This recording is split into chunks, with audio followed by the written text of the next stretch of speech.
All right.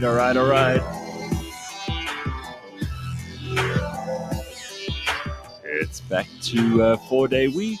Yes. CliffCentral.com, Tuesday. It's the 23rd of March. Good morning, everybody. Just after 6 o'clock. Nice and early. Get your blood flowing. Get yourself moving around a bit. It'll do you some good, especially if you had a lazy weekend. And if you didn't have a lazy weekend, then you're going to probably need the 4-day week to recover. I had a great weekend. I'll find out in a moment how Sears went, and Leigh-Ann will be joining us in a short moment or two. Good morning. I hope your Human Rights Day was fantastic. I hope you managed to do all the things you wanted to do, saw some people you wanted to see, and had some general fun. Mm-hmm. Sears, how's it? How are you? Good, thank you. How are you? Excellent. What did you do this weekend in Durban? Oh, I'm trying to even differentiate from when my weekend started, because ever since I got here, it felt like one long weekend. But a lot of family time, a lot of just being indoors. I Right. think I only saw my friends for an afternoon so far. But, And all of that is because, and I think it's time you revealed this to everybody, that the real reason that you went to are we going KwaZulu. to do this now? Are Yeah, we? I think people deserve to know, Sia. I think people All need to right. know that part of the reason that Sia went to the main reason that he went down to KZN at the last minute, and why he wasn't available first thing during the show on Friday morning. Sia's been Yes. dealing with a lot this morning. Hey, Leigh-Ann, how are you doing? There's Leigh-Ann Mole. There she's in. Hello, Ass. Yes. How's everybody? Good. We were just about to do a big reveal. Sia, Massive one. obviously, he flew down to KwaZulu-Natal, and Yes. he was nowhere to be found at the show start on Friday because he's really been very, very busy. And in fact, this may be one of the last times we see Sia in this guise, because he's going to accept the crown of the Zulu kingdom now, and that's why we've been keeping it secret. Oh, So I feel glad this is off my chest now.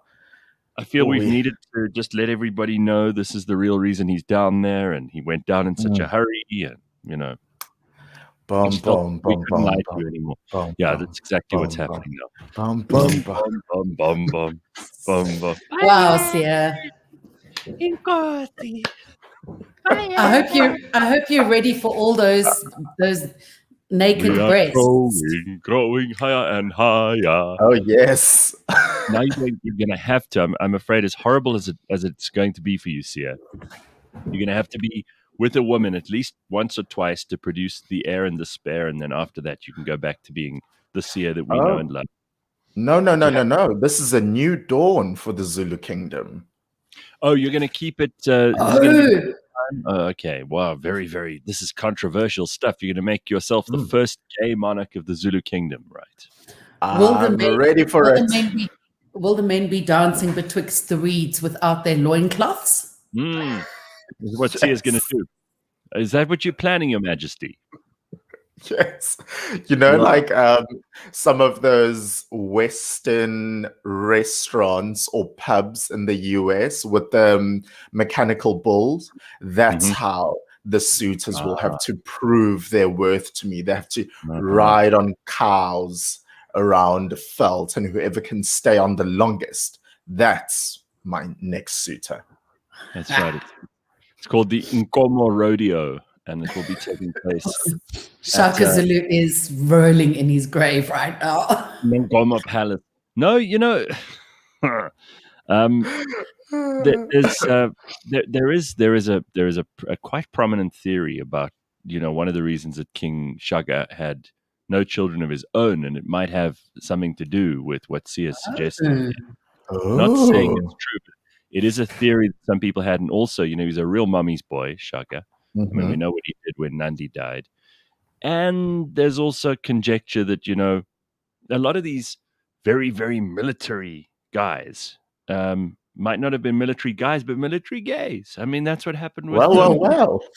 Yeah, that's what happened with Alexander the Great. He was into men and women. He had 2 wives, I think. Famously, he had a woman called Oksana in Bactria. And he did produce children with Oksana, but he had a I famous male. tested positive for that two months ago. That was why it was familiar. But he had a famous love affair with Hephaestion, who was his gay lover, who died in Babylon in somewhere in 320. The gay club? No, not the gay club. No. Oh, okay. Sorry. I didn't know that anyone died there. Everybody's saying Sia would make a very good king. Tracy says, king or queen, Sia, I would bow down and curtsy either way. God bless all of you. You just wouldn't be good for anyone. Once again, though, this past weekend, I got sucked into more and more of these developing stories around who will be next in line. And, over this weekend, if you've missed out on that whole loop, it has been announced that one of King Zwelithini's wife is the current ruler, and that there's a will that will be read out on Thursday. And I thought, that's a surprise. So this is all very, very unusual, because usually the only point of a monarchy is that you don't have any interruptions between one king and the other, because that leads to instability. I mean, this is like kingship 101. Every king in the world, every emperor, every ruler that has ever lived knows that one of the most important things they have to do is secure the succession. Now, I really, I'm not the expert on the Zulu monarchy at all, and I'm willing to be schooled by anybody who knows more than me, which is, probably quite a few people, even though it seems to me a lot of Zulu people are very confused by what they hear and see right now. Yeah. So let's just for a moment all not be too precious about our culture, especially if you are Zulu and you think that I'm going to insult you now, because I'm really not. I just think that this is a complete shambles, and they're very disorganized. And the fact that the king and whoever's in charge now, and I think it's King Mswati's sister who was married to King Goodwill Zwelithini. Now, between them, they should have figured this out. There shouldn't have been any confusion. I know that there was a supposed heir apparent, but he died in Johannesburg last year in 2020. And if they haven't figured out in between then and now, apparently there's this Prince Zulu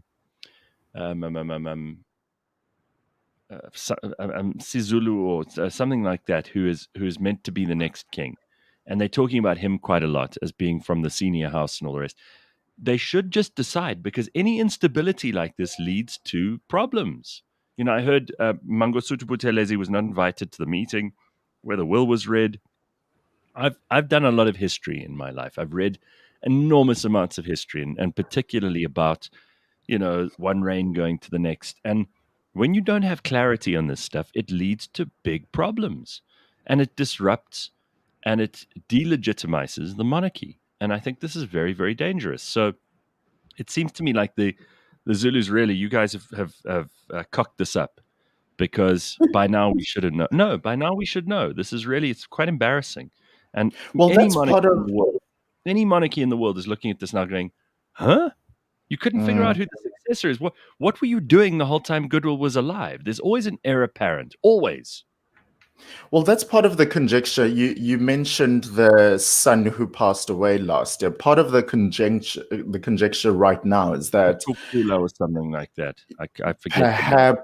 Perhaps they already saw that the king was going to pass away soon, and that they weren't happy with him being the successor. So it was part of a grand scheme to get him out of the way so that someone else can pop up. It's all just so much. But I was watching the news over the weekend as well. There's a king who passed away in Limpopo. And what has subsequently been announced there is that the successor of that king hasn't even been born yet. So what the family, or rather the powers that be within that family, have decided is there's no thorough royal next in line. Maybe it is someone who was, created in part by the king, but by a wife who isn't of royalty either. So they want like a 100% thoroughbreed. So what they're going to say now as ridiculous as it sounds, is they're going to select someone who comes from another royal family and going to have them have, basically produce a child with someone royal, and that will be the success. Imagine anyone in history. I mean, go back. Imagine Kublai Khan or Genghis Khan or the last emperor of China. Imagine they die and nobody knows who the heir is. It's never happened. This is just very disorganized and chaotic. When Shaka died, we knew it was Dingan. When Dingan died, we knew it was Mpande. When Mpande died, we knew it was Tletshwayo. Right? These are things that people should figure out. Like, it seems to me like there's a lot of complete confusion here. And I have a feeling that part of the problem here is, like, these rules are very liquid, and it just depends on whose voice is the loudest at whichever imbizo there is that they decide this stuff at. And really, if you want your monarchy to be taken seriously, you can't have it made up on the spot so much. I understand that the mother is as important in this case as the father. That's one of the things that makes it slightly different to, like, the traditional monarchies of Europe or Asia, right? But come on, guys. I mean, it just seems to me that this is like very slapdash, disorganized. That's what it looks like. I know that people are going to say to me, they're going to be some professor from UKZN who's going to say, no, this is perfectly normal. This is how it always happens. I don't believe you.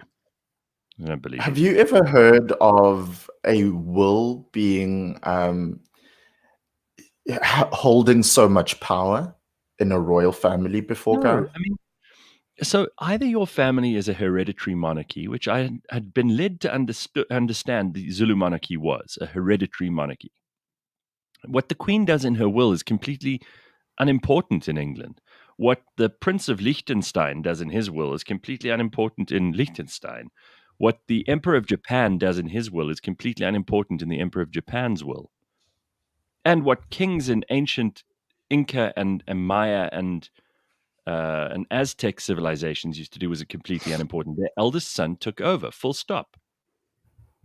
So why there has to be this lottery between the king of the Zulus and his sons, or other people who are brought in, other families or whoever, is just very, very amateurish. It looks like an amateurish monarchy, unfortunately. And if we're going to take it seriously, people need to know what the rules are.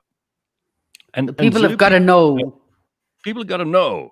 And the Zulu people want to know, like, who do we have to bow down to? Because it may as well be Sia Sangweni. We were joking, obviously, but it may as well be you, frankly. What is stopping? What if the king really wanted to F things up and would have chosen someone completely random or out of the family? Yeah. What's stopping them then from taking their rightful position if they were named in the will?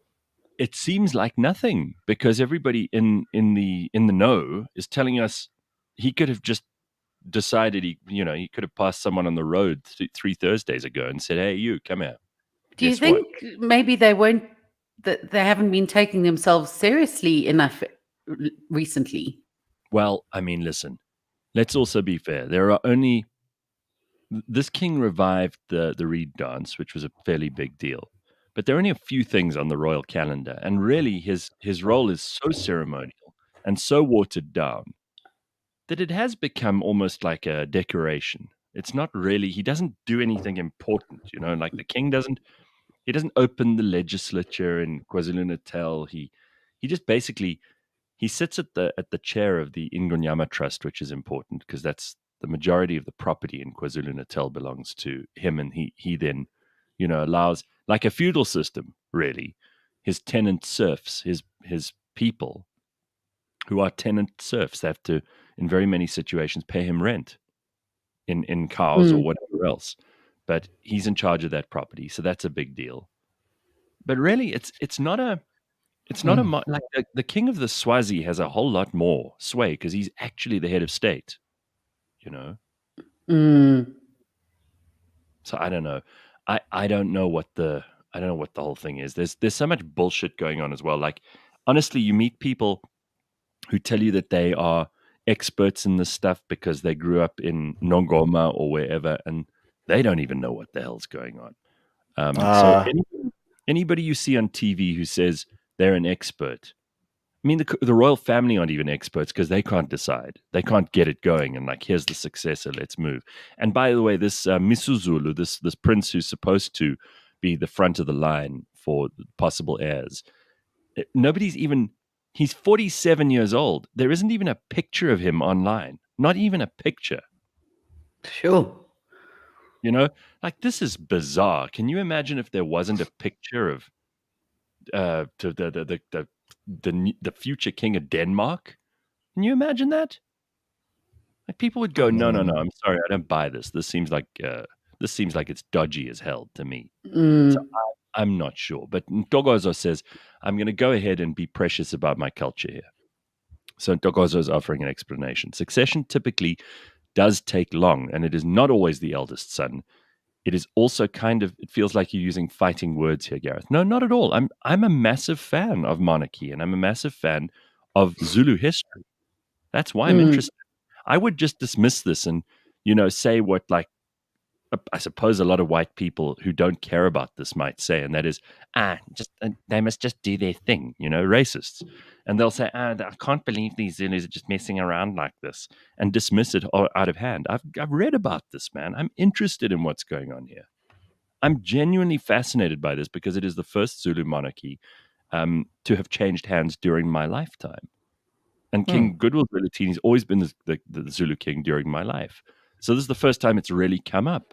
And I'm into this in a big way. I've told you about the lineage that he descends from, and we've done episodes of Blind History on King Shaka, and King Dingaan had interactions with my ancestors, and there's written witnesses to those interactions. So I'm very interested in this stuff. Sure. More than the average person.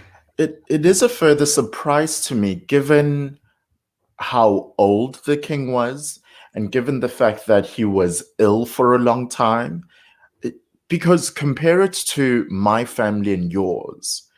Just when there's someone ill, you start going, okay, well, what do they want, and where should they be buried, and what will happen to their house, and okay, who will sell their car? You start to put those pieces together.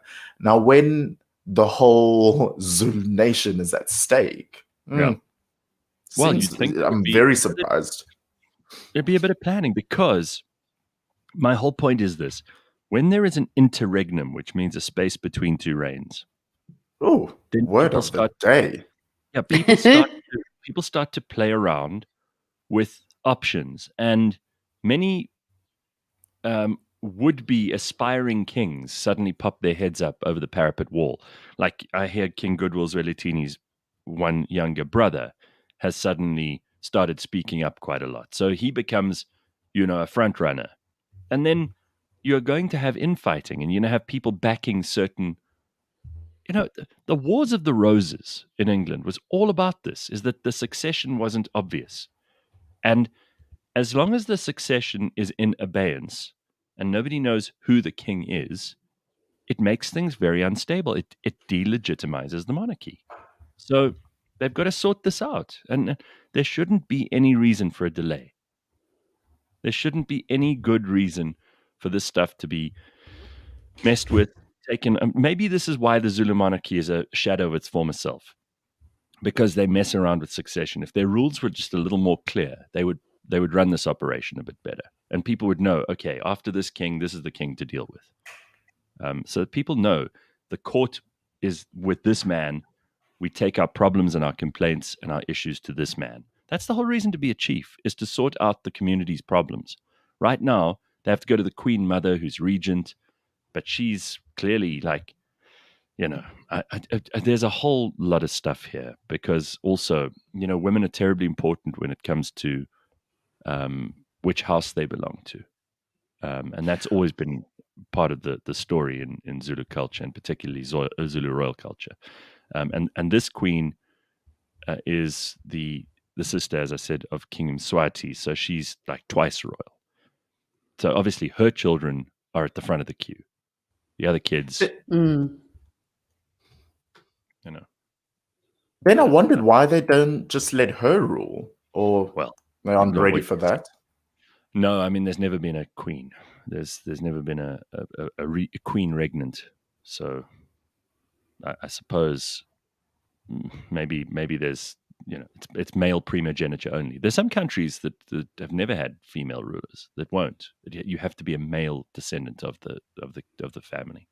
Anyway, I think it's all very So interesting, much information. and it is like it's crazy. So as first of all, Andre makes a good point. Rest in peace, Joey. Condolences, Leigh-Ann. Sorry for your loss. Oh, thank you. How did it go on Friday? I was very brave. Quite proud of myself. Yeah.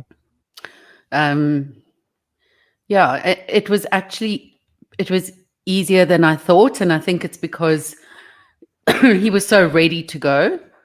And yeah, it put him out of his misery of walking into walls.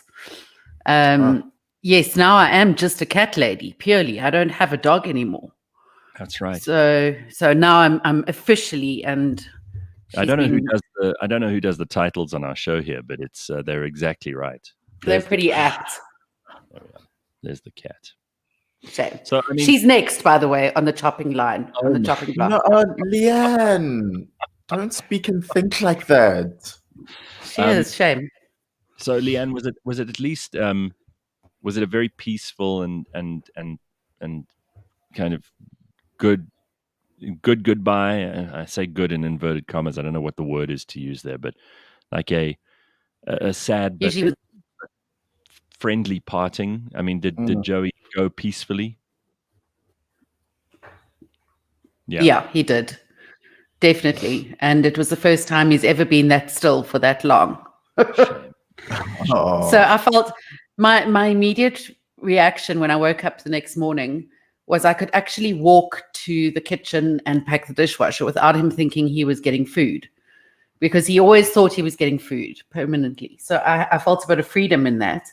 But then the loneliness kind of hit at about 4 p.m, where he just wasn't here and his little spot was empty. So I did a little toast to his spot. And yeah, it's just very quiet here now. It's very quiet. Did they make any special arrangements for it to be like a, was there music? So it's funny you say that. They actually light a candle in the reception, one of those Yankee candles. Sweet. To let people know that, that they shouldn't laugh or guffaw out loud or anything while the ceremony is going on. But she did ask if I wanted his ashes back, and I said no, because that costs another few $100. Oh. If you do ask for the ashes, where do you plant the ashes? Because I'm planting. You would scatter them in his favorite park or something like that. Just not into the face of people picnicking at the park. No, not that. Wouldn't want to do that. And also not into your bed or wherever he lay. Not a good idea for that. No, I wouldn't advise that either. And everyone's immediate question is, am I going to replace him? And no, he was a difficult breed.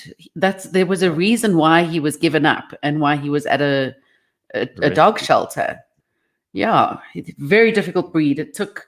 It was an honor to be his mom, but I'm actually exhausted and I need a little bit of time. Yeah. Yeah, well, that's exactly how my mother felt with her dog, Miles, he was put down just a couple of weeks ago, and we were actually all joking with her over the weekend because I saw them for supper on, what was it, Sunday, and because when you have these long weekends, don't you find you forget which day is which? You're like, definitely. Saturday was Sunday. Mm-hmm. It's very confusing. And she said, no, look, she's relieved because he's not sitting there the whole time going, which he was doing. And like he was really had a lot of character, but my God, he was hard work and high maintenance, kind of like Joey in that respect. Yeah. Anyway, lots of people saying their condolences and they're thinking of you, and that's very sweet. Yeah, shame, man. Thank you. It's time for your one thing for the week this week, and this is quite a cool one. So let me just quickly check my notes here. So your one thing for the week for this week, and it's to improve your your cultural bona fides. You've got to have a couple of go-tos with culture, and one of them is I don't know a lot about cheese, for example. I don't even know that much about wine, but there are going to be occasions where if you go to smart parties and things, you'll need to know about cheeses and wines, right? Oh, It's important to know this stuff so that you don't sound like a complete Philistine when you arrive there and someone passes around a cheese platter and you don't know the difference between Roquefort and Camembert or Gorgonzola and, Gouda or Parmesan or Stilton or whatever else it is. So you need to know these things. So today, it's really quite a simple one. You need to know at least 6 wines and 6 cheeses. And this will help you to just figure your way around. Even if you're not I'm not a big cheese fan. I don't really anything other than Gouda. So I probably am a Philistine. I don't actually like mozzarella. I can do those white cheeses that are very, very bland. I like those, but don't give me, the complicated ones, the those Swiss ones. What are they? The blues. the Provolone. smelly ones. Yeah, or Emmentaler or any of that stuff. Not my thing. You would and I'm like not- provolone. It's a good plain white cheese. Is it? Is that a good one? Okay. But One of don't my give me faves. don't give me Roquefort or what's the one the Italians like to use some of the time? Gorgonzola. No, it's a different one. It's oh God, I can't remember it now. There's one that the Italians use in pasta sometimes, not Parmesan. It's a different one, and it's not a great smell. It always reminds me of Smells of bit of- feet. yeah. I don't like those smelly cheeses. That's not a big thing. Oh, I love Today- them. Today you go off and you learn. Obviously, if it's if it's 6 cheeses you really like, but you need to be able to pronounce the name properly. You need to know how to identify it by smell. It's sort of like being able to identify a couple of birds or a couple of animals in the Kruger Park, or being able to tell the difference between a Romanian and a Hungarian accent. It'll just help you in life. It'll make you sound a little more sophisticated. And you never know. You might end up at a table with the future Zulu king. And then you'd need to know what difference there is between a brie and a gorgonzola. Well, because as presumptuous as I like to be, I was probably 4 months ago that I even discovered that hors d'oeuvre isn't one word. And I saw the spelling and I thought, what? Horse divorced? Horse d'oeuvres. I thought, what? My whole life is a lie. So really, Yes. your one thing for the week, just go off and learn the names of 6 different cheeses, 6 different wines. And wines are also really easy because you divide them immediately by red and whites. And you do get rosés, but no one really takes those seriously. And certainly any self-respecting man doesn't drink rosé as much as they No, like you've got that wrong. white and red. Well, that's my opinion anyway. I know, that's asking And for a the headache. cheese name you were looking for, by the way, is it pecorino? And The that's pecorino's come one with from pepper in it. Rochelle. That's got pepper in it, right? No, it doesn't. Doesn't it? Pecorino? No. Mm-mm. No. It's very similar I'll- to Parmesan. I'll try and find Wow. the. Oh, that's Leigh-Ann, your your reminder. alarm. Oh, well done. It's reminding me to take out the refuse. Oh, The I'll refuse. I'll try and find the name of this YouTube channel, but it pops up on my homepage every now and Oh, then. ricotta cheese is the one I was thinking. Oh, Oh, that's very bland, though. Yeah, Very yeah. bland. No, it's also not a great one for me, though. weird. I It don't can know. be mistaken. It can be mistaken for feta in its appearance if you chuck it onto a salad. But yes, So- that's used in pastas. Yeah, sorry, you were saying? Yes, this YouTube channel pops up every now and then. It's hosted by this UK based guy who really has his nose up in the air as an etiquette coach, but he speaks about all of these things and he'll give you the lesson in the video and then also belittle you for not having known it sooner. But he breaks it down so simply. Like ever since then, I've now known if you sit down at a table, just remember BMW. So from your left going right, B is for your bread, M is your mains, and then W is your water. That's how everything will always be. the glass. He goes, Ah. yes, right? So that's a little tidbit. And then he goes, of course, because why would you ever just reach over like a beast for someone else's bread? And I thought, oh, okay. So, excuse me, sir. So, okay, we'll be better people then this week. Well, Color says apparently there's a cheese episode of Jim Jeffries. I don't know about that. You'll learn everything you need to know about cheeses. Look, you don't have to become an expert, but I do think it'll help if you are, at some smart party and people are passing a cheese board around, and you should know what's going on there and which ones you might be partial to, because the last thing you want to do is end up with a mouthful of cheese that you really hate, because it's going to be very awkward. And that's not a pleasant thing to deal with. And then, of course, with wines, you should know a little bit more than just the names of 6 wines. But let's start with something other than jump in and have to learn everything. But I think it's important. So this is something simple for the next couple of days. Just focus on that. Learn 6 Very different. good. Even if you just decide these are the 6 wines I like by house, by brand label. There's one Chardonnay in particular that if I'm going to drink a white wine, it better be that one. And there are a couple of Is it wooded or unwooded? It's a wooded Chardonnay. Ooh, bold choice. Yes, and it's the De Wetshof Finesse. Lovely. Yeah. So it comes in a nice bottle, tastes absolutely lovely, really, really good for daytime wine if you're going to drink. And I'm not a big wine drinker, so I'm not going to pretend to know more than I do, but it's really, really good. And then there are a couple of reds that are worth knowing about as well. So if you're a massive wine fan, you probably find all of this very pedestrian, but it's kind of important to know this stuff. Even if you never go to any fancy parties, then you can impress your friends by being fancier than them, which is often. For somebody who loves all of the wines and all of the cheeses, I was going to say, I actually do know the difference between them. Yeah. And I think one of my favorites, and given particularly that I'm home in my priest father's house, I think is one that has been that has flown below a lot of radars, and that is communion wine. My. I've never had communion wine.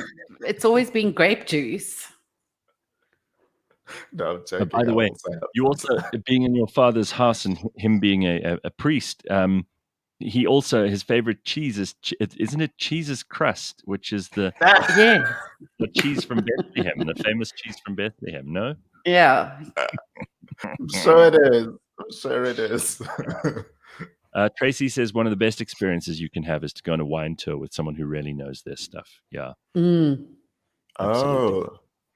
Well, I made that mistake when I was in the Northern Cape. Granted, there wasn't much. I'm not looking down on the people of Northern Cape, but there wasn't much.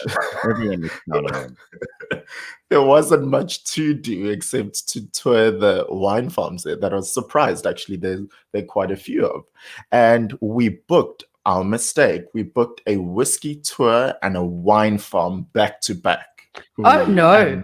And at that time, I also didn't really know that they encourage you to spit it out afterwards. Well, I didn't do that. So whiskey and then a wine farm. Woo! Let me just say. Woo, I must admit, I need a nap after a wine farm visit. Just that. Never mind with whiskey. Ruth says, I was watching Alcohol Explained on Netflix. Fascinating stuff. And Italian red wine is so good for your heart. That's a true fact. Mm-hmm. Well, you hear all of these stories of, people they've just turned 108 years old, and their key to life is always a cigarette a day, glass of wine a day. So, yeah, for sure. Dodgy Idealist says, imagine me pretending to know wines. I already struggle with having conversations about house renovations with family and friends. Yeah, but these things happen as you grow up, You have to know stuff. Otherwise, people start to mock you behind your back and go, that person is just so unsophisticated. We can't possibly spend any more time with them. All right. A couple of stories in the news that we need to know about this morning. The 5 things you need to know. First of all, this is Lynn Brown at the Zondo Commission. I mean, what an embarrassment this woman is. Do you remember when she was minister? She was Minister of Public Enterprises for a while, and she told the State Capture Inquiry that the Fundudzi Forensic Services report made a lot of unsubstantiated assumptions. She said, I didn't know that the Guptas were sending CVs to my PA. Ah, shame, Lynn. You really didn't know what was going on, did you? She didn't. She's claiming ignorance. In law, there's a brilliant phrase in Latin that goes, ignorante non juris excusat, which means ignorance of the law is not an excuse. And ignorance of obvious things that are going on in your office, like that the Guptas are sending your PA CVs. Your PA doesn't appoint people, you do. So if the Guptas are sending your PA CVs and you're still appointing those people, then you do know what's going on, Lynn. Nobody's stupid enough to buy your story. She was testifying and was quizzed about the damning findings in the report, which looked at the capture of public entities as a result of dysfunctional governance and procurement irregularities. The report, which was issued in November 2018, found that, among other things, Lynn Brown's former secretary, Kim Davids, had extensive interactions with people via an email address linked to Gupta associate Salim Essa. She says, that report makes a range of assumptions without actually giving factual information about it. No, really, Lynn, we do have factual information. You're completely deluded. So Lynn Brown's stupidity continues to confound us, but that's why she was there. If she was smart, Zuma wouldn't have appointed her, because if she was smart, she would have questioned things. So you either are ignorant and stupid, in which case use that as your defense. It seems like she might be going in that direction. Or claim that the report is unsubstantiated and defend yourself with some of your own facts, which you don't really have at your disposal. I think it's going to go down. And Lynn Brown hopefully is one of those people who also goes to jail. She's a complete idiot. Shepherd Bushiri and his wife and their legal team have argued during court proceedings that witnesses whose statements appear in the extradition documents should be summoned to Malawi. The Malawian state opposed this, stating it was not a trial. The law apparently says that the court has to make a decision about whether or not these two are extradited, and the pair who appeared at the Lilongwe Magistrates Court are wanted in South Africa, of course, in connection with fraud and money laundering, to the tune of 102 million rand. That's the bit we know about. Facebook has failed in its bid to derail a $15 billion privacy suit. $15 billion. That's quite a lot of money. So this is actually in the US, so it's not going to help any of us. None of us are going to get paid out. But the US Supreme Court on Monday declined to consider an appeal by Facebook that would have derailed that $15 billion lawsuit over whether it illegally tracked users about a decade ago. The nation's top court issued an order denying a request by the social network to review a California federal judge in their decision. A decade ago. I mean, so much has changed since then in terms of their privacy policy. Mm-hmm. It's like those days didn't even exist, and they still have to look at paying billions over that. So imagine if you could bring, thanks to these new changes in policy, if you could bring a legitimate lawsuit against them now, you could make probably even more. Anyway, Facebook is now going to have to face the music. Dun, dun, dun, dun, dun, dun, which will face the legal book. Dun, dun, dun, dun, dun, dun, dun. Getting better and better. Critics and regulators have repeatedly taken aim at Facebook over user privacy, and they added that allowing the case to proceed, this is Facebook's opinion, would have sweeping and detrimental consequences for you, Facebook, not for the rest of us. And good. They should be proceeding. They should go at all the social networks. Frankly, the worst of them all is Twitter. Twitter's done nothing good for society. It's done everything bad for society. That's my argument. And in Boulder, in Colorado, a gunman killed multiple people, including a police officer at a grocery store in Colorado, in the latest shooting to hit the western states, scene of two of the most infamous U.S. mass murders. Remember, of course, Colorado was where Columbine is as well.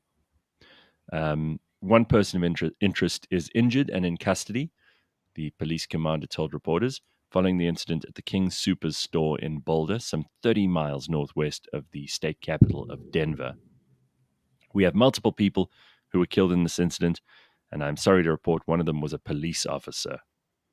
They said without confirming the number of deaths or any possible motive. I'm afraid that's all we know for now. But multiple U.S. media reports say that at least 6 people might have been killed in the shooting.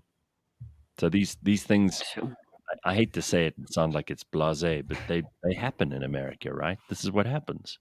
And most times it comes down to insanity. Yeah, well, that's the point. I mean, there are a lot of mentally ill people who, if they can't find a gun, will find a knife or will find something else, a baseball bat, whatever is at hand. Of course, the only problem with a gun, and especially some of the guns you could buy in America, is that it allows you to kill more than one person at a time, especially if you have one of those automatic rifles, which, you know, you could take out a whole lot of innocent people. And that's possibly the reason that so many people in America are afraid of guns. Of course, it's ironic that these terrible things that happen mostly happen in states that have strict gun laws, not in states that don't. Because, of course, is someone who's crazy or someone who's criminal going to care what the rules are in your state? Do they care about legal or illegal firearms? No, obviously not. They're just going to do what they've decided to do, and they're going to find a way around any sort of rules. And then Ghislaine Maxwell, we haven't had an update on her for a long time, have we? No. Well, she was denied bail for the 3rd time on Monday. The British socialite denies charges that she recruited underage girls for Jeffrey Epstein, who killed himself. Yeah. Why do you think that's funny, Leigh-Ann? No, I'm just appalled, really. It was a laugh of disgust, but yeah. She knew exactly what was going on. Well, she was denied bail in July and then again in December, and so she remains in prison in Brooklyn awaiting a trial due to start this summer. As part of her 3rd bail attempt, she's offered to give up her British and French passports, but Manhattan Federal Court Judge Alison Nathan ruled she was still a flight risk, and yes, she is. Yeah. She's, of course, the daughter of late newspaper baron Robert Maxwell and is due to go on trial in July, although it may be delayed due to the pandemic. Prosecutors also accused her of lying in testimony she gave in 2016 in a defamation case, which has been filed against her by longtime Epstein accuser Virginia Giuffre. So we'll have to see. She's 59 years old. Hey, she faces up to 35 years in prison if convicted, which could put her in jail probably for the rest of her life. Well, I was actually going to add, could you actually leave 59 plus 35, 94? You could come out. I don't know. You could come out. I just don't know that you're going to have a very full and interesting life at 94. So she's pretty much but neither have her victims had a full and interesting life. No. So I'm not standing up for her at all. I think that that whole Epstein thing is pretty disturbing. But at the same time, you do the calculation in your head and you go, this is pretty much a life sentence. That's what it is. Mm-hmm. Yeah. If she's convicted, of course. So those are the things that are going on in the news that you need to know about. But there's other stuff that I wanted to get to this morning. First of all, we spoke about the Zulu King earlier and his passing. Listen to these maidens who they interviewed on the news. This is on the TV news. I want you to tell me what you make of this quickly. So here they are. This is from, I think it's from SABC News, but just take a listen to what these lovely ladies had to say at the ceremonies involving the passing of the king last week. Funeral, you're bidding farewell to your king. Oh, we feel so sadly that what happened so painful to us as Virginals. It's so painful to us as Virginals because we've lost our lovers. Engakusho nje ukuthi silimele kakhulu singamajiji kodwa ke akusenani. It's very painful to us in our vaginas because we have lost our lover. I didn't hear the vaginas part. How could I miss that?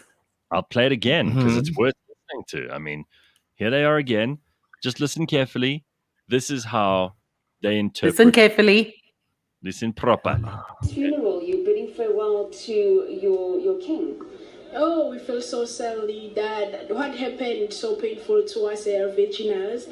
It's so painful to us as originals because we've lost our lovers. Engakusho nje ukuthi silimele kakhulu singamajiji kodwa ke akusenani.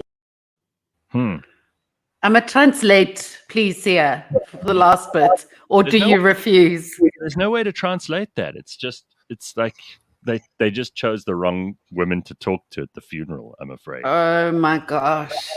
They just said virginers as opposed to us virgins. Yeah, we know what they want. We know what they meant. Anyway, This, the past few days have been so interesting to me. Yeah. Seeing how this all plays out. We are a country of 11 official languages. Why some people feel the pressure to communicate in English when it isn't a language they have full command over. It's like, speak the language you're comfortable in, because then you stumble and then we don't understand what you're saying. Yeah, sure. Sounds embarrassing because nobody, I mean, if anyone else heard that, they'd go, what the hell goes on in the Zulu kingdom? But it's no reflection. It's just two idiots that they interviewed on the side of the road. Because, these TV news, I mean, this is what they do also outside a courtroom. They go up to some homeless person. They're like, what do you think of the decision in this versus this? And the homeless person goes, and they put it on the news. It's like, why do you ask, uninformed people about stuff that they don't know how to answer? I mean, just because these two happen to be at the funeral doesn't mean they know anything. Anyone could have gone to the funeral. Princess Charlene of Monaco was at the funeral. You think she knows about Zulu custom? Sorry. Oh. It had to come out. God, I felt that. Let me tell you, you think that's embarrassing? Watch Joe Biden going upstairs. I know Sia's got some. Oh no! Watch this. And now I haven't seen it, and I don't know. Should I keep my eyes open? Yes, you got to watch this. So I don't know whether anybody's been paying attention, but we've been saying for the longest time on this show, there's an old man. He doesn't know what he's completely deranged. He's not all there anymore. You can hear it in the press conferences, and they mustn't make him go up a long flight of stairs while the cameras are rolling, because we knew this was going to happen.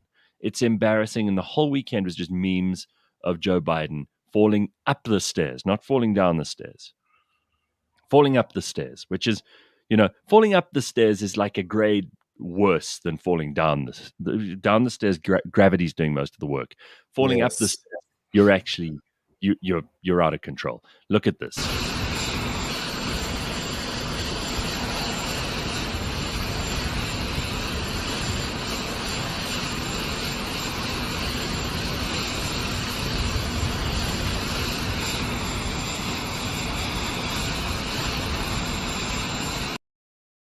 You can see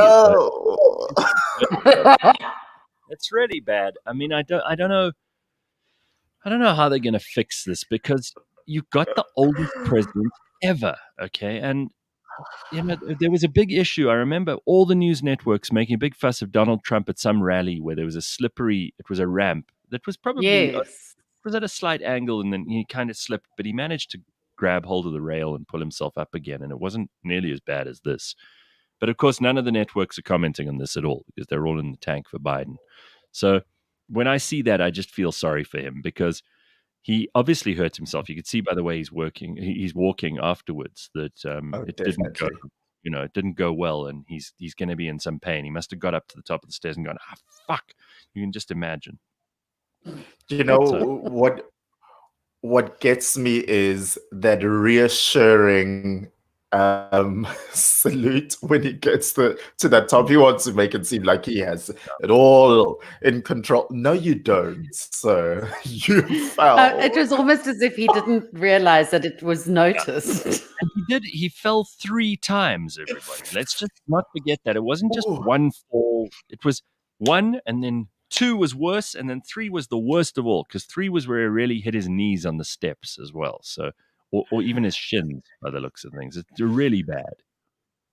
Best believe man. he went onto Air Force One, and whatever briefing or meeting he had on the plane had to take place while he was in an ice bucket. There's no way that he wasn't getting iced down when he was on there, because that looked painful. Yeah, terrible. Terrible stuff. So there's some fun for you to watch this morning. If you are watching us on YouTube, and you need to join that party if you haven't already, subscribe and like. Go to cliffcentral.com and you can subscribe and like to our YouTube channel, and it will help you to be notified about all the things that are happening on the channel as we proceed. Welcome back to my channel. Yes. By the way, I'm sure no one is surprised that former President Trump came to the party to comment about President Biden falling. Oh, did he? He wouldn't miss the opportunity. Is he back on Twitter? No, he was speaking to an organization or publication called Newsmax, and he said that I expected it, actually. And then he makes it about himself. He said, when I went down the ramp at West Point, which was like a sheet of ice with no railing, no nothing, just great planning. Oh, He said, I wanted to go so inch by annoying. inch because the last thing I want to do is take a tumble like Biden did. Now, that tumble, Biden's, was terrible, and it wasn't really 1, it was 3. He then went on to say that he believes that Biden may also be in mental decline, and he's too confused to read the papers he signs containing presidential information, and that he believes that Vice President Harris may soon replace Biden as president. Well, I have nothing against that. But talking about mental decline and incoherency, I mean, we just have to flip back to when Trump was talking about injecting jick into our arms. Listen, Ruth makes such a good point. She says not one of the news people or comedians that do late night shows are talking about Biden falling, but they couldn't help themselves when Donald Trump slipped. And this is exactly the point that I've been trying to make for a while now, is I know that there are people who really didn't like Donald Trump, and some of them are my friends. I mean, I've got people who are close to me who thought he was the biggest moron in the world, and they hated his manner and the way that he speaks to people and the way he talks about himself all the time. But you've got to admit that how could they not talk about Joe Biden falling? But they did talk about Trump, when this is like a 3 times fall, and it's falling up the stairs, and it's much more embarrassing. Yeah, I think ignore it just makes them look completely biased, which they are. I think people are forgetting that Biden it wasn't like he was amazing that he needed to be president. It was just at that point people were like, anyone but Trump. Correct. So it's not like, they need to remember that they're not in love with Biden and they think that Biden's amazing. It was just a case of anyone but Trump. Yeah, well, then they should admit that. But of course they can't, because they're deluded. Many of them anyway, not all. So far, this is just horrible timing, though, because what have they been saying over the past few days? Some help is on the way. Is that what help looks like? Well, funny you're enough, coming in to save the day when you're tripping 3 times. Yes, you mentioned help is on the way. This is one of my favorite things. There's a clip of Kamala, and then a clip of Ronald Reagan, which is just the best thing ever. I don't know if I've got it here, but let me see if I can find it for you, because if you hear this, it just puts everything into perspective. Basically, it's Kamala Harris saying, I'm not going to find it now, but anyway, it's Kamala Harris going, "The government is here to help you," in that terrible voice of hers. And then just 5 seconds later, they've got like a clip of Ronald Reagan going, "The 9 most terrifying words in the English language are, I'm from the government and I'm here to help you." And he's right. Jesus. If anyone's ever been helped by the government, you know what I mean. Yeah, well, she landed, what is it, 7 hours ago. She landed in Florida, and that was also her caption as well. Hey, Florida, here is help, she writes. Yeah, be very careful. Just be careful. If you need the government to help you, you're probably in a place where no one can. So quickly, I just want to throw this in. Leigh-Ann has got some. Oh, sorry. What? This is the first main response. You see, this is why Twitter's really bad. First person who responds says, Madam Vice President, in today's politically correct and culturally responsive climate, it isn't appropriate to refer to a woman of color like yourself as help. Oh my gosh. Ah. Why these people even have these jobs, I don't know. Putting yourself out in the firing line. Leigh-Ann has got some horrifying news. This is very bad news for everyone on Earth. Pollution is apparently shrinking human penises, and we're going to find out exactly how. That's right. If you're worried, all of us should be, frankly. I don't know how anyone could just walk around as if nothing's wrong when human penises are shrinking. Yes? Now is when we really need to take a stand.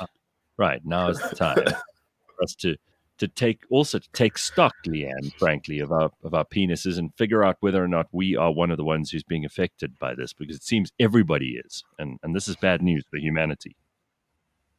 So let's all just calm down, because there's going to be quite a lot going on in the next couple of 100 years of human procreation, and if we have smaller penises that are necessary, we may not be able to do the things we need to do.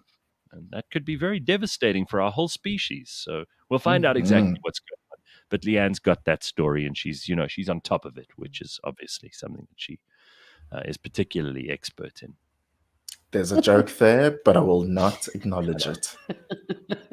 Robert says this is the last thing we need. Yes, Robert, I'm afraid. Yes.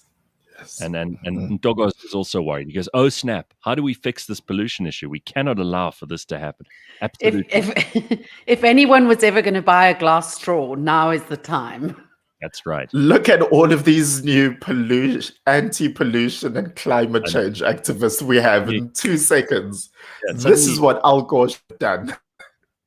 Al Gore should have written about the inconvenient truth and how all the polar ice caps are going to melt. He should have just said, your penises will shrink, and suddenly a whole lot of people would have been, whoa, okay, well, we got to get on to it. The polar bears' penises. Let me just remind all the big Al Gore fans out there, and there are some of those people, believe it or not. Just want to remind you that Al Gore said that by now, about half of the state of Florida would be underwater. It isn't. So Al Gore's predictions and the predictions of the people he spoke to in The Inconvenient Truth were 90% or more rubbish. He is not a person we should rely on for important information anymore. I mean, if Nostradamus got all his predictions wrong, or if you're one of those crazy religious cults that say the world is going to end and the world doesn't end, you must not be allowed to make pronouncements ever again. Right? Surely. You've blown your reputation. So Al Gore should not be trusted anymore going forward. And we should accept that The Inconvenient Truth was a piece of propaganda. I'm sick of hearing people who say we're going to run out of oil. The atmosphere is not going to be breathable in 5 years' time. Stop with these lies, please. I'm not a climate denier, but I don't believe that all of these hysterical people who've been selling us this bullshit for such a long time have had anybody follow up and say, hey, listen, you're wrong, and we shouldn't be listening to you anymore. So please, it's enough already. Okay? Al Gore is a bullshit artist. Let's call him what he is. He's like those people who go, oh, the comet's going to hit the Earth on the 13th of April, 1995, and then it doesn't happen. 1996, we still go to Al Gore for opinion. No, thank you. No more. Sorry. And this better be true for your penis prediction, Leigh-Ann. Otherwise, you're also going to blow your... No, this you'll take seriously. Trust me. Okay. Well, at the moment, it is 7 o'clock, which means we're going to take a quick break. When we come back, we will have Leigh-Ann's big penis theory. We'll also talk about some of the other big stories. Little penis theory. Her little penis theory. Some of the other stories in the news. We'll talk about Nomcebo and the Bulgarian singer who did blackface. There's a very, very big controversy around that. I saw that on social media over the weekend. And Sia's still got a story that he meant to tell us on Friday, but we didn't get to it, about a prisoner having sex with a warden. And this is quite a big too. So we've got all the good stuff coming up, all the good stuff, and some of the really bad stuff. So stick around for all of that. CliffCentral.com. It is Tuesday, the 23rd of March. Finding quick solutions is key to a great economic quarter. Use the Nando's app to order a quarter chicken with any single side for only 49 Rand in just 20 seconds. Nando's. Fire it up. T's and C's apply.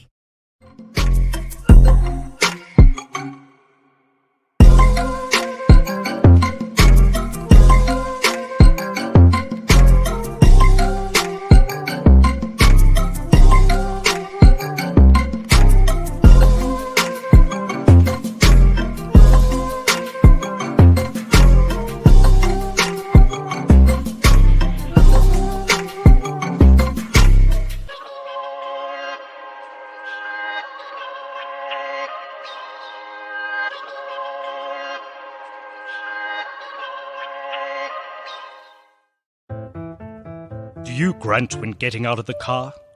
Creak when getting out of bed? Do you walk into a room and forget why? Are you having trouble in the sack? Is the hump in a slump? Join me, Chris Haven-Smith, and Dr. Mark on the T-Health Show every Wednesday morning at 9 a.m. where we talk to medical and allied professionals about those serious and not so serious medical lifestyle issues. The T-Health Show, sponsored by the T-Clinic. The T-Health Show is available on podcasts. Subscribe on Apple Podcasts, Google Podcasts, Spotify, or wherever you listen.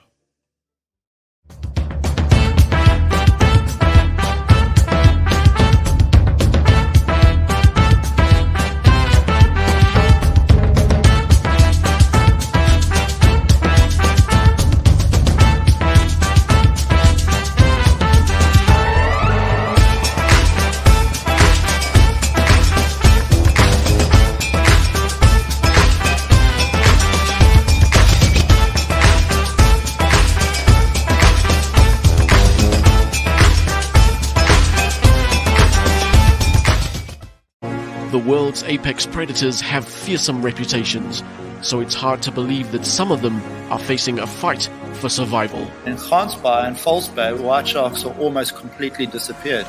Blind Conservation is the story of these endangered predators. In our first episodes, we speak to global experts about the alarming plight of the great white shark. Each shark that lives out there, one day out of 4 days, it can be killed. And what you can do to help one of nature's most magnificent creatures survive for future generations. Join me, Spike Ballantyne, and my co-host, Anthony Medera, for Blind Conservation, available on cliffcentral.com, Apple Podcasts, Google Podcasts, Spotify, or wherever you get your podcasts. CliffCentral.com on a Tuesday morning. I'm Gareth Cliff. Sia Sangweni's here. Leigh-Ann Mole is here, and we are ready to take care of you through the course of your Tuesday. It's going to be a short week. And yesterday was Human Rights Day. If you're wondering what the hell was going on, and you're wondering why you suddenly benefited from a bonus holiday, because sometimes people don't know what the purpose of a holiday is. Sometimes people forget that they're even there. And this one happened on Sunday, so we actually got the Monday as a bonus. That happens. If the public holiday falls on a Monday, then a Sunday, then you get the Monday. Bonus. So we're happy about that. I do have to remind you also, at 7:30, we're going to be joined by Pierre van der Hoven, who is the joint CEO of something called Silverleaf Investments. So I want you to listen to this, because over the last couple of months, the cannabis market, since it's become legalized here and in other parts of the world too, has exploded. It's become a really, really interesting place for investors. It's currently estimated to be around $30 billion. It's anticipated to reach somewhere between 75 and 100 billion by 2030. Oh. So people are talking about, should we invest in cannabis? And we'll find out from Pierre a little bit later on, because he started a vehicle that may be interesting to people who are looking at investing. What I really want to find out from him is it a mere coincidence that he is the joint CEO?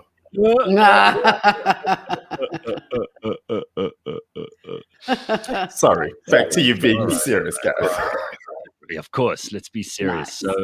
So, speaking of serious, we've got some very serious stories in the news today, and one of those stories is the one that Leigh-Ann is about to talk to us about now. This is a concerning issue that she's picked up, and it's a news story which we thought we would need to discuss. So, Leigh-Ann, where do we begin with your penis story? This is quite a big deal. What exactly is the background here, and how did you come upon this story? Well, it's to be fair, for a long time now, women's fertility has been linked to chemicals that we find in our plastics. And I mean, we need to also understand that there is plastic even in the water that we drink. Right. So these dangerous chemicals that we're consuming come from these forever plastics, which just never, ever go away. And a lot of them are from electronics. And that's been messing with women's fertility and also with gestation as well. But now it's coming to the fore that it's men's penises and sperm counts that are also being affected. And it's all come out just recently because of a book by an epidemiologist who her name is Shana Swan, and she's very much into how the environment's linked to reproduction. And she is saying that because of these harmful chemicals, they're actually starting to change during gestation, the development of the penis. And not only that, but also the anogenital gap, which is that's a gap between your anus and your genitalia. Yes. Oh. And apparently in men that's starting to shorten. Oh no. Our penises might actually fall into our own assholes at some point. So the whole theory behind this is that eventually it'll become one area. Oh my God. Really? Yeah. No. So yeah, it's really very concerning. So out of all of this also came out that the average 20-something woman today is less fertile than her grandmother was at the age of 35. Mm-hmm. Okay. Oh. Also that men have half the sperm counts of their grandfathers. Right. At their respective ages. So it's also decreasing the quality of semen as well. So that's what's happening there. Let's just take a little bit of bad news at a time, Leigh-Ann. Don't overwhelm us. This is all very, very scary for not just for men but for women, because obviously if the men let the women down, then there's no point really. There's no and point. It's interesting. It's interesting as well that there, some of these fantastical, futuristic movies and series focus a lot on how humans can no longer reproduce in a normal fashion. Yes. And that's what's coming out of this. And of the 5 possible criteria for what makes a species endangered, humans already face 3 of the 5. Oh my God. Very, very bad news. So basically we may be the last generation of men with decent penises and a good gap between the anus and the penis. A good gooch. Yeah. We may be the last ones, everybody. I just can't picture it, how that will look once it's all one. Like how... too bad for the answers. Yeah, very bad is the answer. That's all we can say. You could be weeing out of your bum before you know it. Oh, very, very bad. I don't like any of this. I think we've got to get this pollution thing under control. I, for one, am going to start recycling today. and I'm going to make sure that I do not drive anything but an electric car from this point on. This is terrible. Terrible stuff. I mean, B's GTA Online says, does this mean when this happens, you could literally go and fuck yourself? Yes, probably. Wow. Terrible stuff. Yeah, pretty scary, man.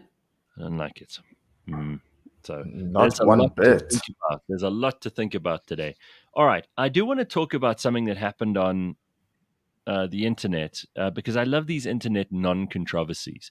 For the day or the night or the week that it's a big deal, right? And everybody's talking about it. But then the week afterwards, it doesn't matter anymore. Do you remember how serious the shampoo thing was last year? The normal shampoo thing, and what a big deal it was, and how everyone was terribly upset about this. Of course, a week later, nobody cared. So this is going to be one of those as well. Apparently, Jerusalema, you know the song Jerusalema, the singer Nomcebo is shocked after a white Bulgarian singer painted their face black during a Jerusalema performance. So I saw this and I thought, first of all, wow, it really does look like a black girl. She's wearing a whole face mask, essentially. And in the world of deep fakes, this is going to happen. If you think race is important, if you've prioritized race, if it's a big deal to you, if race really matters in your life, you are in for a world of pain, because there is going to be a point in the future where there's going to be a filter that allows white people to pretend they're black and black people to pretend they're white. It's going to happen. You know, they're probably already developing filters on these phones to do that. Maybe there's already one. I don't know.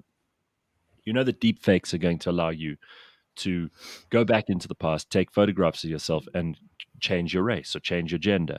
You know that, right? I mean, you can already like make yourself look like a girl if you're a guy, or make yourself look like a guy if you're a girl. There are filters older. So if you are one of those people who thinks race is a very, very important part of who you are, you're about to hit the skids. This is not a great time for you to be alive and to have those ideas. It's going to matter very little in a future where all of this is going to be made up on the spot by someone who identifies, you know, the Rachel Dolezals of the world. Rachel Dolezal famously was that woman who said, even though she had two white parents, that she was black and she identified as black. Or Meghan and Harry's child, who's like 25% black, but Meghan calls her child a black child. So you figure this out, and if it bothers you, if you are a racist, basically, then it's going to become a very messy world for you. But watch this video and you decide if this isn't really interesting. It's really like something we're going to have to deal with at some point. Look at the makeup that's being done here. It's quite incredible what people can do. And this isn't even filters or deep fakes. This is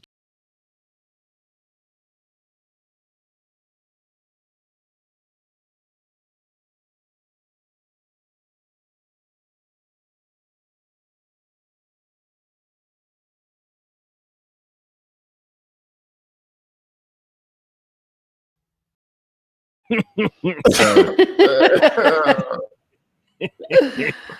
that facial expression right at the end for me. So what do you guys think of this? Because we're gonna have to deal with these things. We're gonna have to figure out where we sit on this. Yeah, and also is that considered blackface? Because to me, blackface is, you know, carelessly painting your face black, and you can see that you're a white person. Whereas that is like top-notch stage makeup. Yeah, and or rather to refine your comments. Sorry, Gareth. The whole show, guys, that this woman appeared on, this Bulgarian singer, right, the white singer. The whole point of the show is to impersonate somebody. So in other words, you've got to look as much like them as possible. Whether that's making yourself look older or thinner or fatter or whatever. So the whole point is you've got to look exactly like Kapivoda. There we go. I mean, who doesn't want to be on that show? The fact is, if I were to go on and I were to impersonate Michael Jackson, I would keep exactly the color you see me having now. In fact, I might even have to go a bit paler, right? And then I'd put on a wig like Michael Jackson and a hat and the white socks and black shoes and the pants with the stripe, the red stripe down the side, and I'd have to learn how to do the moonwalk. And then I might might do okay. First of all, isn't it great that on this show in Bulgaria, of all fucking places, they are doing Jerusalem? Let's first of all give credit to Nomcebo and everybody else who had some hand in making that song, because it became an international sensation. The fact that Master some KG is the DJ, yeah. Great. The fact that some Bulgarian is singing it is a huge credit to them, because it means it's a big mainstream, popular international song, even in places like Bulgaria, where I can promise you they don't speak any of our languages, not any of them. So let's take credit for that, first of all. Now, is it a problem if someone dresses up to impersonate a famous singer? And if you think that is a problem, you need to explain to me why. You see, that's why I wanted to refine Leigh-Ann's comment or definition around blackface. I don't think this is blackface. Might be a very unpopular opinion, but yeah, blackface to me is something that is done to put down Black people, or something that has these racist connotations with it and to it. And that's why I think sometimes it's been taken a little too far in the context of Halloween, for example. But when you now also know the setting of this show, and I have to be honest, I didn't have this opinion over the weekend, but it was my sister who first said, if you dressed up as Elvis, what would you do? You would dress up in a particular way. If you wanted to dress up, and as you said, Gareth, as Michael Jackson, you would dress up in a certain way. You know, if it was just a performance in general, and you say, then why didn't they hire the real Nomcebo, or why didn't she just perform the song as herself? But if the whole premise of the show is to recreate these popular hits, and she go out there and start clicking a little, you know, trying to be ignorant and speaking an African language, she was performing the song. And let me say, she kind of also did perform the song well. Like, I'm not saying she's going to be a chart topper tomorrow, but she did. Okay, she did the performance. So again, I'm going to say that this is stupid leftist purism at its you know, at the really dumb end of the curve. This is where a bunch of people who believe that everything is racist are trying to find racism in everything, even in something as innocent as somebody impersonating a great singer. And by the way, if you're one of those people who's upset on Nomcebo's behalf, good for you. You're a complete moron, and I congratulate you on your stupidity. That's all. You have and no then reason if someone else's if behalf. you're also upset about this, we have to unfortunately look at the other side of the scale and say, well, why is there double standard then? And when is it then? Should White Chicks with the Wayans brothers be cancelled because Which, they were, by the way, that was one of the funniest movies I've ever seen. And if they hadn't been allowed to make that movie because a bunch of politically correct people had stopped them, we would have missed out on that brilliant scene in the car where they're singing, what is that song? Making My Way Downtown. We would have missed out on that, which is easily one of the funniest things I've ever seen. All right, that Vanessa, what was it? Who was that singer? Yes, Vanessa, you're right. Vanessa something. Yeah. I nearly called her Vanessa Carrera, and I thought, no, that's almost South African. Vanessa Carlton. Yes, that's right. Hilarious movie. And I encourage everybody to watch White Chicks. Now, also, someone making the point here, Pumlani, saying, should Eddie Murphy also be cancelled, and with Martin Lawrence for wearing fat suits or makeup as old people? You see, this is where it goes. If you stop having a sense of humor about this stuff and everything becomes political, you become a total moron. You become one of those people who's just not able to find anything funny anymore. That's not a world I want to live in. So I think it's really, really stupid. And if anyone was genuinely offended by what they saw with this Nomcebo thing, then you're an ass. And I would not want to be around you, and you're not the kind of person I would like to have around me either. You're not going to make anyone laugh. You're not going to make any experience better. You're the kind of person who makes everything worse. Yeah. Was it perhaps the smartest decision despite the huge success of this song, but knowing how ultra sensitive everything is, was it the smartest decision to go with? I don't think so. Well, then we're not going But to. yeah, my stance remains. We're not going to be any Yeah, more but the boys and girls. Imagine, if you're a little young white boy or girl and you look up to Nomcebo and you love that song because she's your hero, she's your cultural icon, and she's your singing icon. Are you now going to have your whole life to try and avoid doing her any kind of tribute because you're afraid of upsetting these PC idiots? Hell no, absolutely not. I would say you go ahead. And if you're a little white kid and you are scared of putting on blackface, but the reason that you want to pay tribute to someone is because you love and adore them, you do it. And screw the people who are going to call you whatever. Screw them. Don't worry about them. I think context is probably the biggest thing here, and that's the show is all about impersonating people. Yeah. And then the second biggest thing for me is that it wasn't derogatory at all, her performance. Yeah. So that would need to be taken into account. Well, there are a lot of people who are bringing up things much closer to home, like, for example, the Leon Schuster movies, where some of those are banned on Showmax because it's like he's putting on blackface, but he's playing characters. He's not ripping off a particular black person, and he rips off white people as well as he does blacks, if you're going to argue that. So I don't know that this is going to get us anywhere except to a dark place where we all hate each other. Isn't the whole point of this to celebrate each other and to make fun in a lighthearted way, not to be mean, not to be derogatory, but to make fun, to take the piss? Have we lost the ability to do that? It's all just very, very sad to me. And the fact that there are people in this world who seek to take all the fun out of things and make everything a political statement, those people are just deeply, deeply disturbed. I can't see a way for them to ever be happy. So there it is. I mean, I don't know whether you've got anything else to say about it. Yeah, that's it.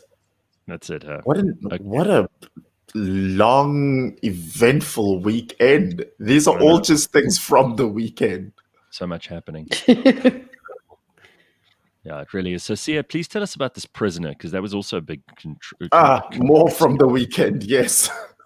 No, we're not finished yet, everybody. Yeah, it starts with some context, but then also why this surprises me is because of how social media has taken it upon itself to solve this whole thing within a matter of hours. So I think it was Thursday that this really blew out quite a lot, and that was this sex tape from a KZN prison. I hate the fact that whenever I'm in KZN, somehow there are all of these scandals. But yes, it's from this place called Ngoma, if I'm not mistaken. And as what you're showing right now, if you're watching on YouTube, is a screenshot from the sex tape, which is a prisoner who had full-blown sex with a warden. And yeah, within a matter of hours of this tape being out, people have now been able to piece together and identify who this correctional services officer is and who the prisoner is, and the fact that the officer's married and how long they've been married. And the warden is a woman in this case, and the prisoner is a male prisoner, and he's wearing his orange uniform in the picture, so that if you're not watching us on YouTube, you know what's going on. He's wearing his orange uniform and he's leaning over. They're holding hands and he's kissing her. And she seems to be kissing him back from the picture. So it's but this is just the PG-13 version. Yeah, that's just that picture, because they do have sex afterwards. And it seems to be like consensual relationship type sex. So they've obviously fallen for each other. I mean, she may have a husband, but don't pretend this doesn't happen outside of prison. Apparently, I've heard some stories that this warden, Basitsana says, might have committed suicide. Is that true? And that has been debunked. Yeah, there's one of the rumors over the weekend. But no, the Department of Correctional Services debunked that and just simply said that there's a lot of investigations underway to get to the bottom of this. But I'm like, well, sorry, Twitter has jumped ahead of you here. So did they not know that there was a camera in the vicinity that filmed all They of knew. this? They knew. Yes. They set it up. Oh wow! They actually set the. And But this then is, what? But then why? What's the context? Of?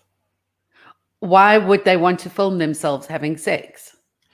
Leigh-Ann, if you have a relationship, and particularly if it is behind bars, don't you feel for the prisoner you want to leave him with something for nice times later? Oh, you mean like a sex video? That's very exciting. For you to remember me by later on. Exciting. Okay, so it was to be put into the wank bank, in other words. Perhaps, maybe allegedly. But yeah. But it was only meant for them. They didn't mean this to go public. Well, we don't know. And also think of it from the perspective of the prisoner. If that was me, I would definitely want to show it off and be like, oh, look what I did. You'll never guess what I did. And you'll want to share it with your friends. It's a bit of a badge of honor. If I banged someone really famous and amazing, I still wouldn't want it in the public view. No. I mean, if it was me and Justin Bieber, I still wouldn't want people to see. You wouldn't. But that's what makes you slightly different to people who couldn't care less, or people who really want to be famous for it. I mean, let's not forget that the two most famous women just for being famous, they're not famous for any real reason in the world right now, are still Paris Hilton and Kim Kardashian, and we know what they did to get there. So billionaire Kim Kardashian. Yeah, it depends on what your motives are, and let's not forget. For some people, so now, this is the way to become an influencer. You know, Now that I know their names, I'm thinking of sending them a message and going like, listen, as long as I take 15% out of this, we can make some money. We'll call it effed by the law. Sier's going to become their agent, and he's going to run things for them from now on. Or F the police. Unbelievable. All right, well, be their brand. We'll do something. I mentioned that the legal cannabis market is currently estimated to be around $30 billion, and it's anticipated to reach somewhere between $75 billion and $100 billion by 2030. So it's become an area of real interest to people who deal with investment. And for a lot of people, there's a huge amount of opportunity in this world. We're going to talk about this together now. Pierre van der Hoven is the joint CEO. We have to call you the joint CEO because, as Sia pointed out earlier, that makes it extra funny, of Silverleaf Investments, which is a cannabis-focused fund focused on the industry's local growth. And here in South Africa, there's obviously a massive opportunity too. So Pierre is here to tell us more. How are you, Pierre? How are you doing? Yeah, I'm good. How are you, Gareth? Good. Nice to see you. So tell us quickly, tell us about the background and how you got into this, because you've done a lot of different business stuff in your life and you have experience across a range of different areas. What attracted you to weed? Yeah, Gareth, I grew up in the Eastern Cape as a surfer. It was always around us. I went to Rhodes University. It was around us. But it was this sort of, sneak around the corner kind of industry. But then about many years ago, I started watching the industry developing overseas. And it's become a huge job generator. It's become the fastest growing industry in the world. All the myths have now been exposed. In 2018, I wrote to the government. The media industry was slowing down. You know my history behind that. And I wrote a proposal to the government and said, I think this is a silver bullet for South Africa. To their credit, they commissioned me to write a report, which I did. And it's played out exactly like that. It's exploding all over the world, and South Africa is perfectly positioned to enter this industry. And it's really not about smoking a joint around the corner. If we talk hemp, for example, we're talking climate change. We're talking improving the soil. We're talking about saving forests. So the scope is incredibly broad. You mentioned the Eastern Cape, and that's interesting to me because obviously the Eastern Cape is one of the provinces in this country that has had the toughest time during COVID. We know that unemployment has skyrocketed in that province. The government there has let everyone down. It's a disaster in terms of how it's been run. And really, the Eastern Cape is a great place to grow weed.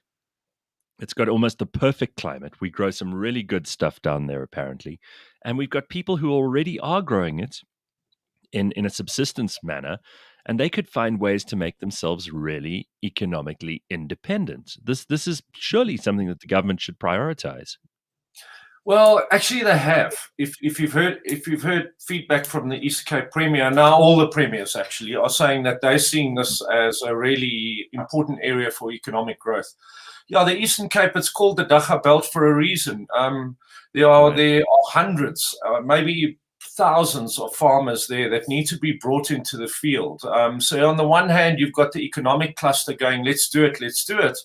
On the other hand, you've got the justice cluster still using it to arrest people, which is tragic and should be stopped, even despite our constitutional court hearing.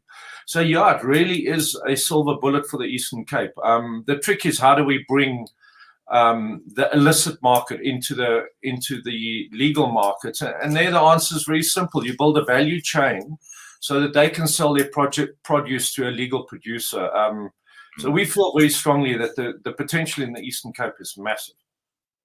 Tell me, Pierre, how does it all work in terms of the actual breakdown of the different areas in which people can get involved? I mean, everyone's thinking, well, you have to grow it or you have to manufacture something out of it.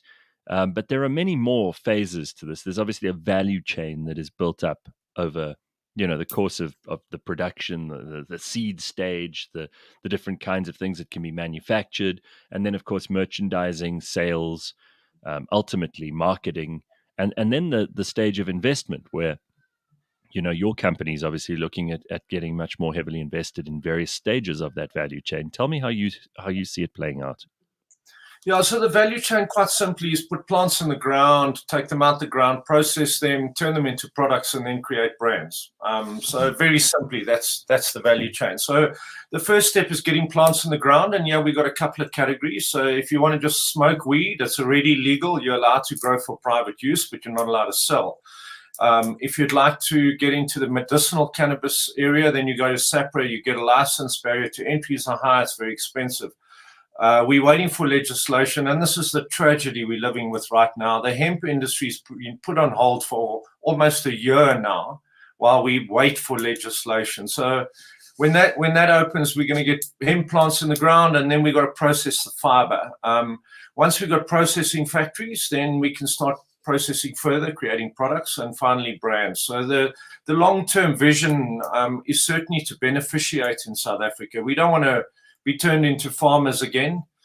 We want to create medicinal products. We want to create industrial products. There are over 25,000. They're crazy examples that the door panels for Mercedes-Benz, which are built in the Eastern Cape, are imported, and they're made from hemp. So we need to get the value chain right. Obviously, it needs investment. Even in a car's door panels, you could use hemp. That's amazing. Yeah. Henry Ford built a car. The entire car was made for hemp, and here's the really amazing bit: it ran on hemp fuel. So for some of the racing cars now, it's a composite material. It's the strongest material on the planet, and it's incredibly light and bio-friendly. I mean, if you go further, you can use hemp to build superconductors, microchips, That's incredible. through a product called graphene. Yeah, so it's a really interesting plant. It is the miracle plant, and we're blessed as a country. Cannabis loves Africa, and Africa loves cannabis. What are the legal roadblocks and obstacles to all of this happening fast? Because you mentioned earlier how the justice cluster in government are still looking at it as an illegal activity to grow more than a certain amount, to sell or buy more than a certain amount of this. And I'm not just talking about for recreational purposes. even medicinal. What are the laws at the moment, and how do we fast track improvements in that legislation? So let's start with recreational. Our constitutional court said we have a right to privacy. We're allowed to smoke and grow in our own environment. The government was given 2 years to come up with legislation, and that was 18th of September last year. They didn't do it. There was a draft cannabis bill saying you can only have so many plants. It was never accepted. It's been rejected by sectors of government and the private sector. So we're waiting for clarity there. In terms of medicinal cannabis, you go to SAPRA, you apply for a license, and that's starting to gain a little bit of momentum. We're not sure how many licenses are being issued, but we estimate about 25. And the speed of those licenses seems to be increasing. So it seems to be that SAPRA is getting their act together and speeding up around medicinal. The tragedy is around hemp. SAPRA just said hemp is an industrial crop. It was handed over to Department of Agriculture, Land Reform and Rural Development, and they're sitting on it. So we're waiting with bated breath. That could happen any day, and that'll be the real boost that will change the industry. So those are the major sectors. Policy-wise, we're on about our 5th master plan. The government is just not moving very well, and it's not coordinated. So we've got some real legal roadblocks, but they're unraveling. There's a lot happening in the industry, for example, which puts the South African government under pressure. Mexico legalized last week, so America now has a legal country, Canada, to the north, and legal in Mexico to the south, and they're moving fast. So it's coming, but not quick enough. Yeah, listen, I think that in any place, the last people to catch on are probably the government. But in this case, if we were interested in investing in something like like the cannabis industry, even if it's just nascent at the moment, even if there isn't enough going on right now, how would you even go about that? I mean, is your business also a vehicle for investment? Yeah, so one of the big problems we experienced in the industry was there was a lack of credibility with the money guys. There was uncertainty. They called it regulatory uncertainty. They didn't want to put money in. On the other side, there was a couple of cannabis guys running around, stoners, drug lords, trying to raise capital, trying to get into the legal industry, and that created a lot of distrust as well, which is quite well deserved, actually. There's some crazy people in this industry. So what we tried to create was a bridge between the two, a credible listed entity under very strict regulation, good corporate governance, and now we're providing a vehicle for the average man in the street to invest in Silverleaf Fund, and Silverleaf Fund would then analyze investments and invest in the underlying assets. So that's what we've done. We've created a fund called Silverleaf. We're in the process of raising capital, and anybody can invest in our fund. If you can go to the website silverleafinvestments.co.za, and it's a matter of expressing your interest, paying the money. We're currently under the Section 12J structure, which means you get a full tax deduction for your full investment. And then your money must stay there for 4 years. We're looking to morph into a full-blown venture capital company without those restrictions and without the tax benefits, because some of the restrictions are a little restrictive. There's the quantums are too small, that kind of stuff. You need big money in cannabis. And as you say, it's something fair enough to comment on, is that, lots of people look at people who might want to go into this business seriously, and they look at them and go, well, they must be stoners just because they're interested in marijuana and hemp and cannabis. But that's not really the case at all. You do want to find credible, sensible people, though, because we're talking about money here. We're not just talking about weed. Yeah, absolutely. If you want to go into the industry to smoke more weed, well, good news for you. It's already legal. You're allowed to smoke. Off you go. Just don't do it in public and in front of kids. You sort it out. On the other hand, this is a business.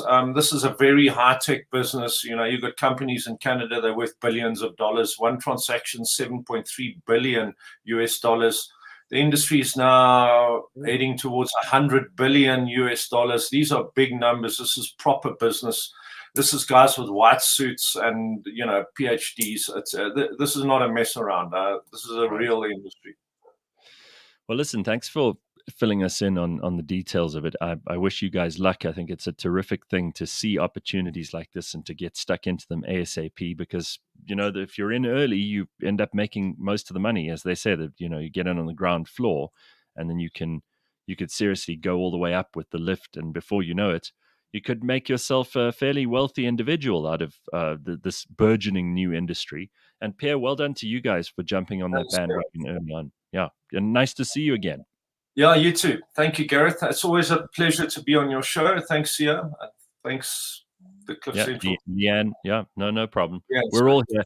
None of us, unfortunately, are particularly big recreational smokers of weed, but we may just end up being hemp product buyers, for all you know. In fact, I think most of the world doesn't even realize that we are hemp product buyers in some way, shape, or form.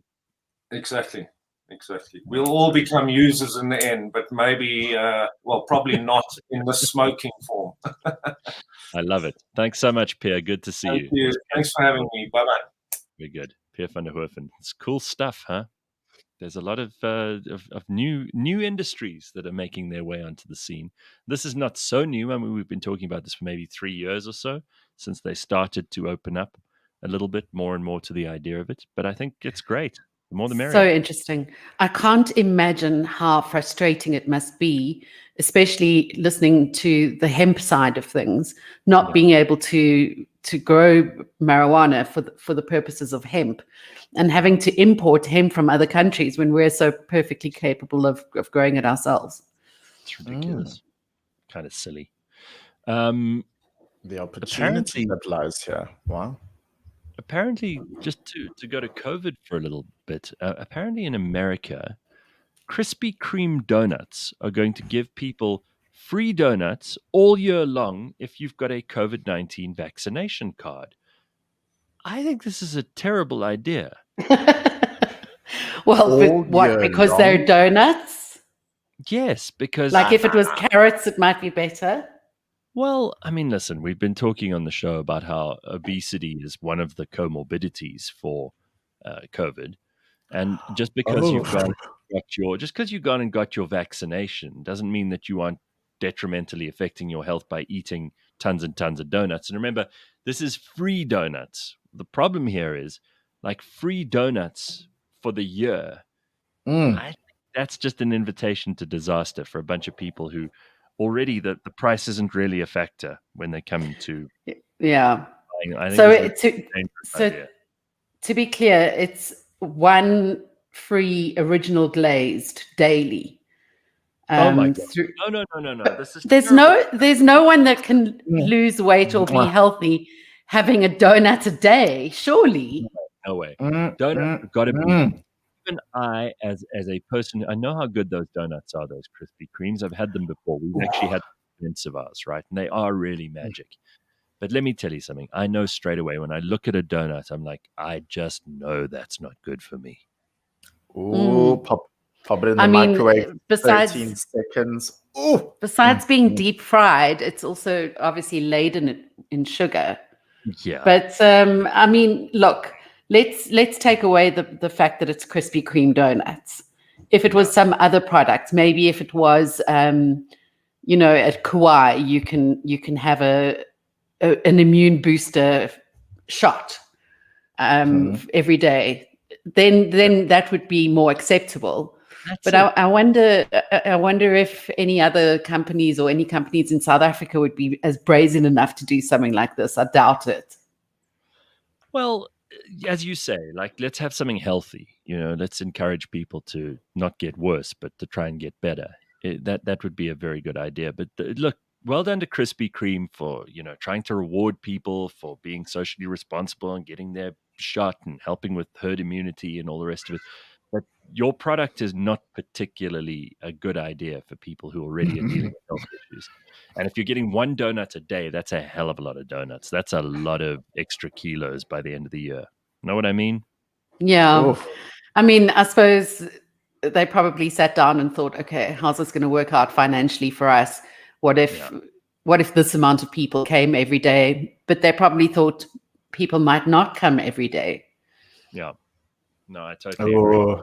But So you know what? Sometimes you really don't have to reinvent the wheel, and think about how much or how quickly people buy into something.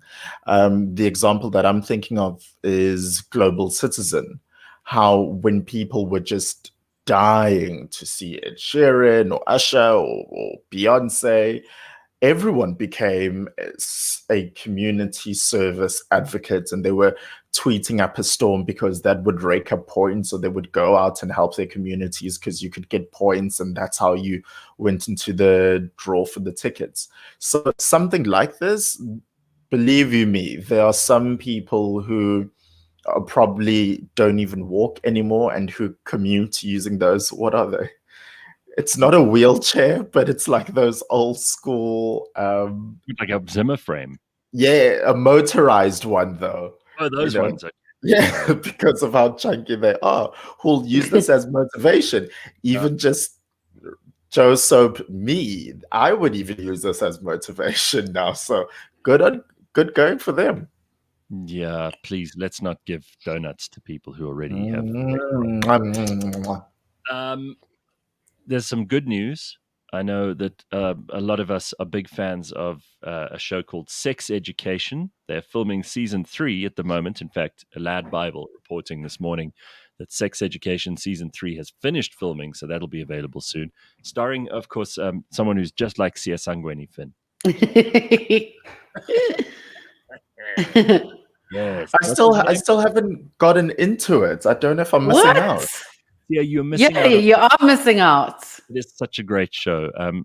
I've forgotten the guy's name. He's there in the bottom right of the screen. Yeah. He's an awesome character. And he reminds everybody of Sia. If you've met Sia once, you'll see what we mean. And it's not the obvious thing. Eric, is that his name? Eric, yeah. Correct. So it's just a great, great show. And I love all the characters. It's so funny. It's so clever. It's so 21st Very century. clever, yeah. Awesome.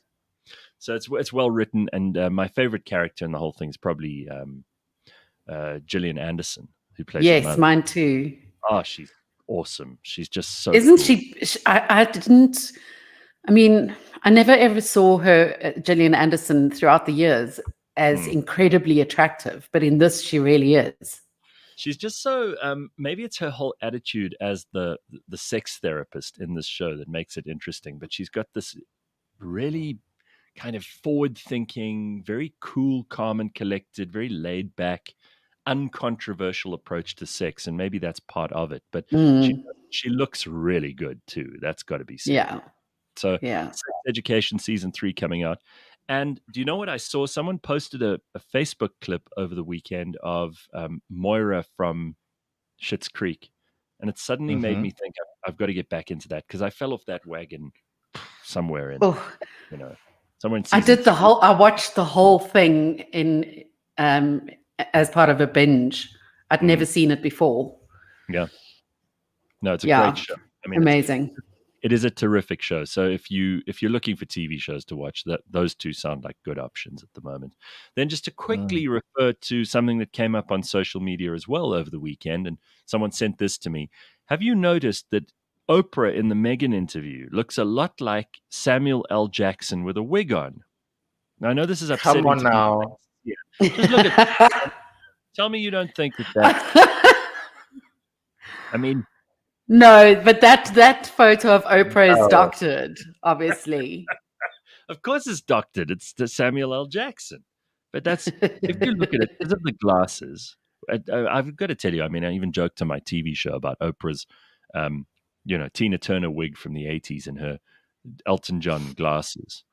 But there was not a great combo. And if you've seen the pictures, just imagine Samuel L. Jackson wearing his trademark round glasses, which he wears often, and then compare that with what Oprah was wearing. And there is a similarity, I think, much more than most people would like, especially Sia. No, I do not think so at all. Of course, you don't think so. Other people.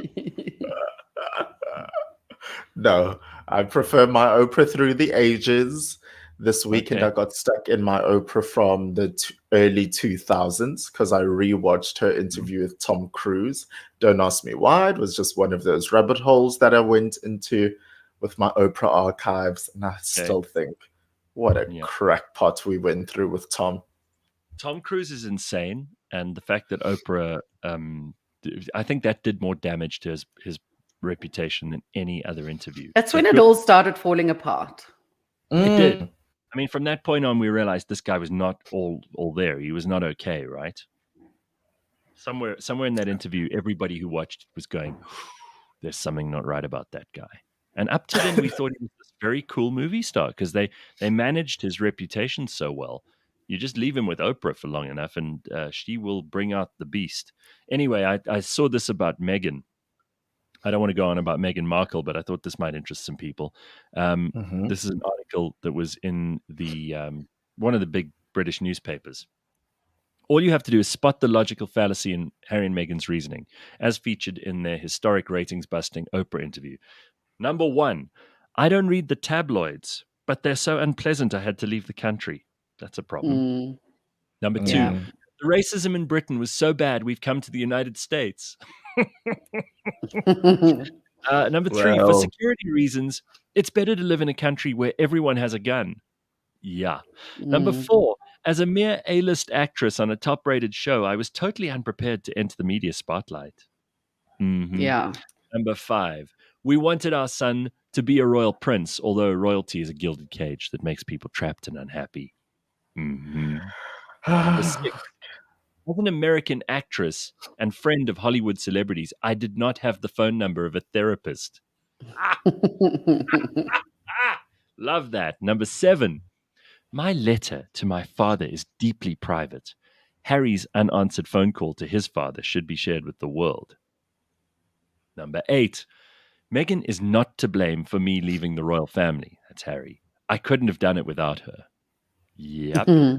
Oh, come on. Oh, no, these are good points. Number 9, I'm broke, apart from the millions my mother left me. Yes. And number 10, I love my grandmother so much, I'm completely loyal to her. Fuck you, Granny. Oh. Spot on. So there's some truth, finally some truth about Meghan and Harry in one of the British newspapers over the weekend. I think it was the Business Insider who particularly did some investigation into how much money Harry actually has. And there's no way he can pull the pity party card with regards to how much money he doesn't have when this list of the initial inheritance that Lady Diana left he and William, and I think it was around 6 point something, rounded up to £7 million each.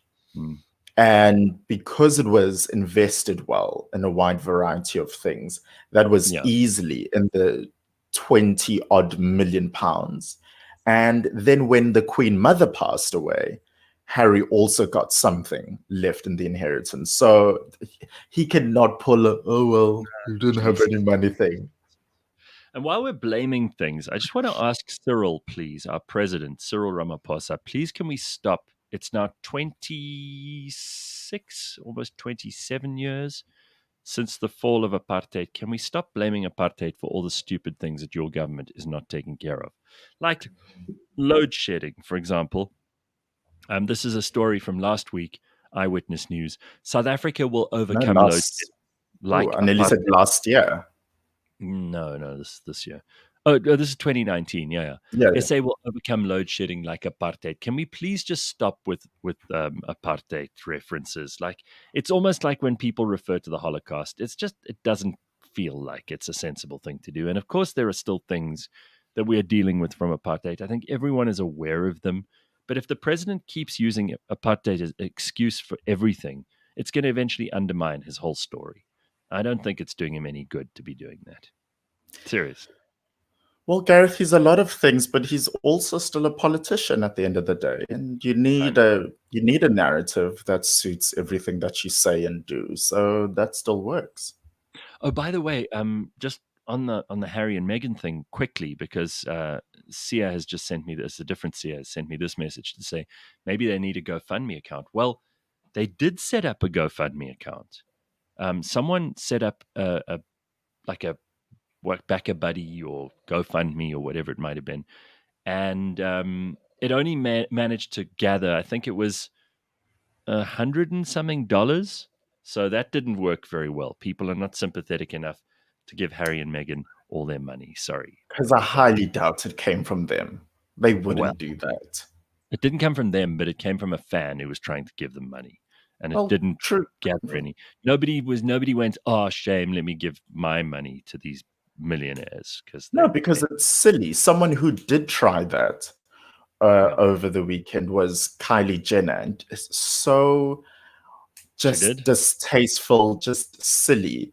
Kylie Jenner's makeup artist recently got into an accident and I think sustained head injuries to the point where $60,000 odd US is needed for them to get adequate surgery. And Kylie billionaire Jenner had the audacity to preach and be an advocate for this GoFundMe account. What's 60,000 to you as a billionaire?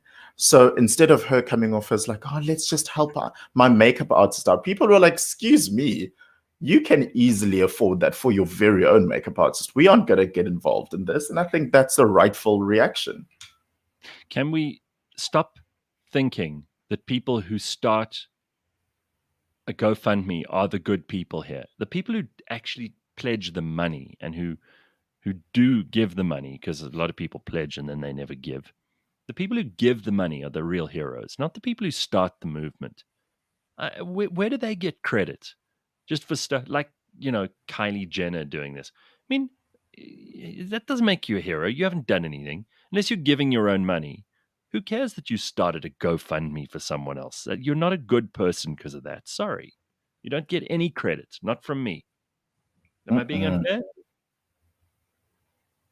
Leigh-Ann, you're on mute. Yeah, Leigh-Ann is going, she's not. I can't keep up with technology anymore, guys. I give up. You give up because you were on mute, or do you give up because you don't believe in the GoFundMe nonsense? Well, that too. Yeah. I mean, that's just ridiculous. And how embarrassing. It would be like me setting up a GoFundMe to buy 4 loaves of bread. No, it's ridiculous. Very, very stupid. So at least that didn't work for Harry and Meghan. Not that they were involved, but the idiot who set that up for them, because they felt so sorry for this prince and princess that they thought that other people would feel sorry for them too. It failed dismally. It didn't get out of the starting blocks. And a good thing that is. So silly.